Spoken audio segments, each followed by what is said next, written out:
বল্টু একটা fake ID খুললো, নাম দিল নুসরাত জাহান। কিছু মেয়েকে ফ্রেন্ড রিকোয়েস্ট দিল, অনেকজনে অ্যাকসেপ্টও করলো। এর মধ্যে অপর্ণা ইসলাম নামে একটা মেয়েকে ওর খুব ভালো লাগলো। বল্টু সব সময় ওর সাথে চ্যাট করত।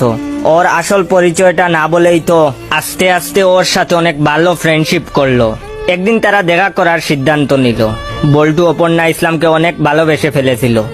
বল্টু ভাবলো দেখা করার পর সব সত্য বলে দেব, পরে যাও আর হবে। তো যে জায়গায় অপর্ণা ইসলাম দেখা করার কথা বলেছিল, বল্টু ওই জায়গায় গিয়ে দেখে তার ছোট ভাই সল্টু দাঁড়িয়ে আছে। বল্টু তো অবাক, ওর কাছে গিয়ে বলল, তুই এখানে কি করস? সল্টু বলল, আমি নুসরাত জাহানের সাথে দেখা করতে আসছি। বল্টু বলল, মানে? সল্টু, আমি ফেসবুকে একটা ফেক আইডি দিয়ে একটা মেয়ের সাথে চ্যাট করেছি, পরে ওকে ভালোবেসে ফেলেছি। আমি ওর সাথে দেখা করতে এসেছি। বল্টু বলল, তোর ফেক আইডির নাম কি?